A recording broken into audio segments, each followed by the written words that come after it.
आप सभी दर्शकों को नमस्कार। मैं हूं रवि जायसवाल और आप देख रहे हैं YouTube channel resilient trader Ravi. आप सभी दर्शकों का हार्दिक स्वागत है हमारे चैनल पे। और आज की इस वीडियो में हम लोग NISM सीरीज 15 रिसर्च एनालिस्ट इसके रिगार्डिंग कुछ क्वेश्चंस की तैयारी करने वाले हैं। और ये चैप्टर नंबर 3 से है, जिसका टाइटल है terminology in equity and debt markets. इसके पहले इस चैप्टर से 2 सेट की प्रैक्टिस हम लोग कर चुके हैं और आज हम लोग तीसरे सेट की प्रैक्टिस करने वाले हैं। यदि आपने पिछले 2 वीडियोज़ नहीं देखे हैं या पिछले दोनों चैप्टर्स के वीडियोज़ नहीं देखे हैं तो मैं ऊपर आई बटन में इसका लिंक दे दूंगा और नीचे डिस्क्रिप्शन में भी लिंक रहेगा, आप लोग उसे ज़रूर विजिट करके देख लीजिएगा। तो आइए बिना किसी देरी के हम लोग वीडियो को शुरू करते हैं। आपकी स्क्रीन पे पहला प्रश्न दिख रहा है कि dividend is generally declared as a percentage of the blank space of the shares. यानी कि डिविडेंड को शेयर्स के किसके रिस्पेक्ट में परसेंटेज के रूप में डिक्लेयर किया जाता है। ऑप्शंस दिए गए हैं। Option A market value, option B face value, option C intrinsic value और ऑप्शन डी इंटरप्राइज वैल्यू। तो याद रखिएगा कि जब भी डिविडेंड डिक्लेयर किया जाता है परसेंटेज के रूप में तो वो परसेंटेज नॉर्मली फेस वैल्यू के रेफरेंस में, फेस वैल्यू के बेस पे दिया जाता है। तो इस प्रश्न का सही उत्तर है ऑप्शन बी फेस वैल्यू। और आप देख सकते हैं आपके स्क्रीन पे सही उत्तर को हाईलाइट किया जा चुका है। चलिए आगे बढ़ते हैं हम लोग। प्रश्न संख्या 2 से अवगत होते हैं। प्रश्न संख्या 2 में पूछा जा रहा है कि a higher EPS indicates. Higher EPS क्या इंडिकेट करता है। ऑप्शंस इस प्रकार हैं। Option A lower profitability, option B higher profitability and better share holding earnings, option C increased debt burden, option D higher dividend pay out ratio.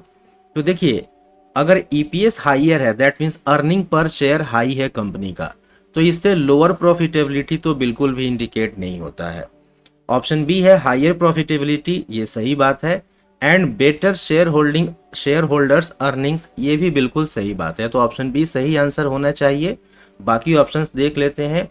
Increased debt burden, ये EPS denote नहीं करता है कि company का date burden increase हो गया है। And option D higher dividend pay out ratio, ये भी इसका सही आंसर नहीं है। तो सही उत्तर है option B higher profitability and better share holder earnings. और आप देखिए आपकी स्क्रीन पे सही उत्तर को हाईलाइट किया जा चुका है। आगे बढ़ते हैं हम लोग। प्रश्न संख्या 3 देखते हैं।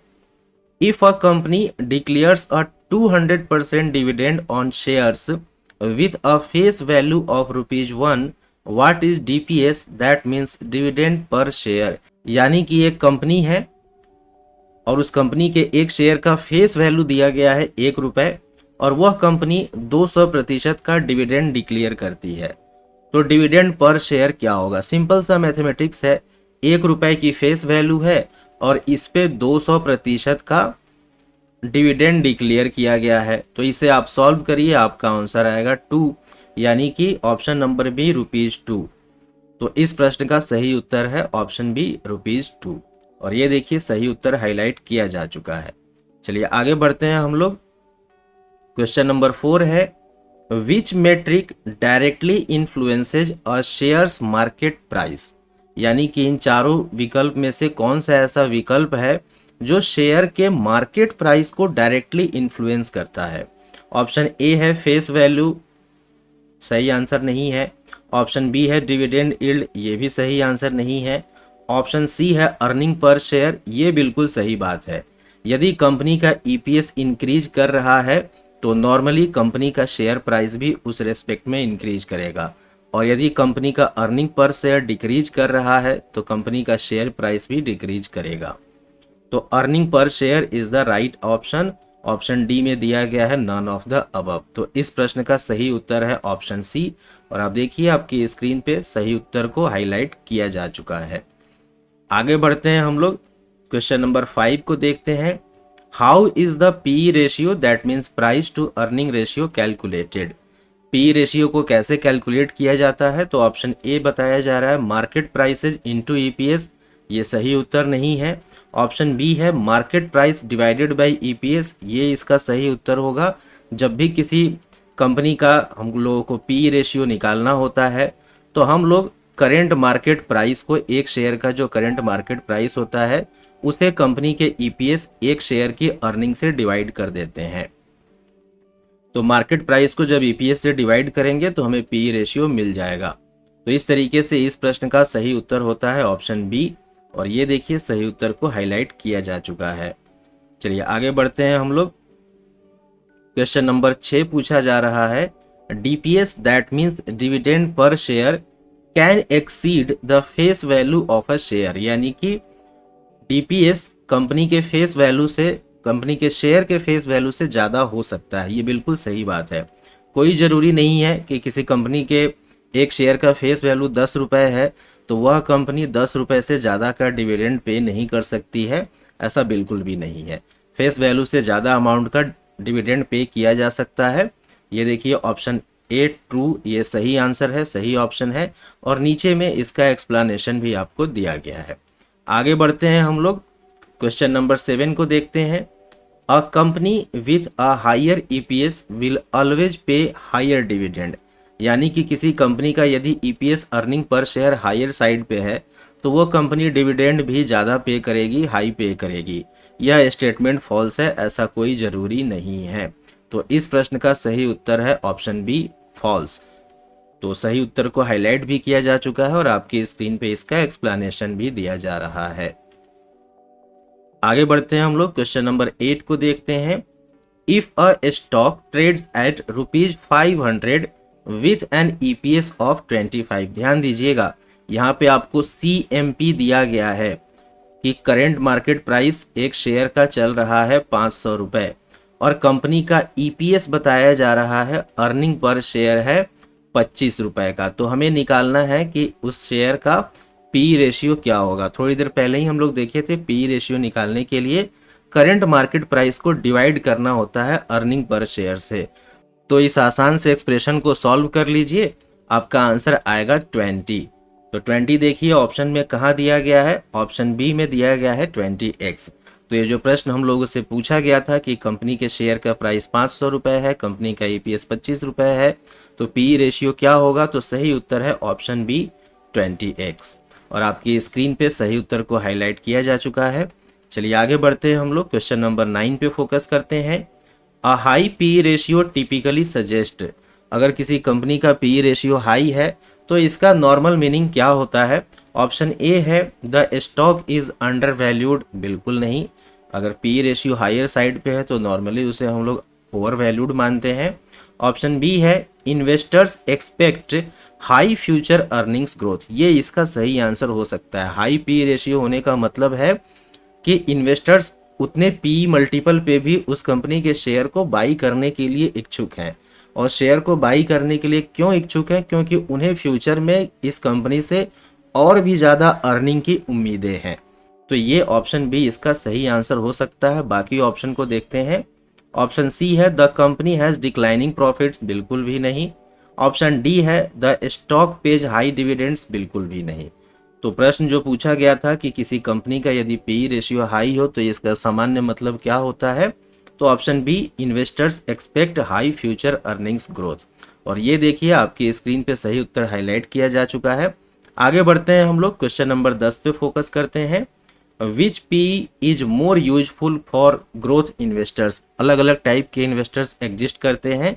ग्रोथ इन्वेस्टर्स कहने का मतलब है वो ऐसी कंपनी में इन्वेस्ट करना चाहते हैं जिनमें आने वाले टाइम में फ्यूचर में ग्रोथ की अपार संभावनाएं हैं। तो उनके लिए कौन सा पी ज़्यादा यूजफुल होगा।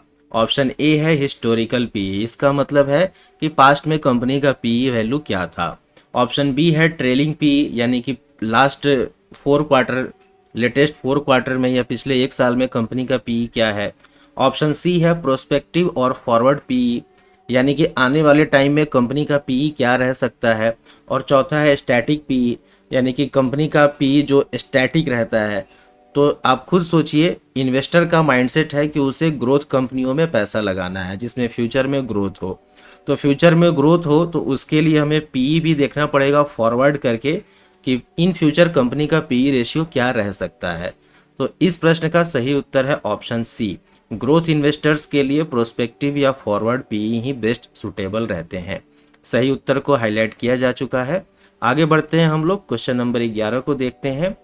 If a sector's average PE is 15x and company PQR from that sector trades at 10x it suggest. बहुत ही इंटरेस्टिंग क्वेश्चन है, एग्जाम में अक्सर इसी तरह के क्वेश्चंस आते हैं कि यदि किसी सेक्टर का एवरेज पीई 15 है और उसी सेक्टर में बिलोंग करने वाली एक कंपनी है PQR, उसका पीई रेशियो 10 है, तो इसका क्या मतलब है। ऑप्शन दिए गए हैं।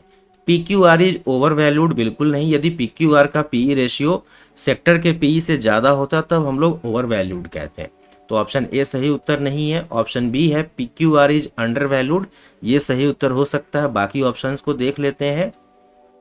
ऑप्शन सी में है PQR has no growth potential, ये भी गलत है। नन ऑफ द अबव, ये भी गलत है। सही उत्तर है ऑप्शन बी।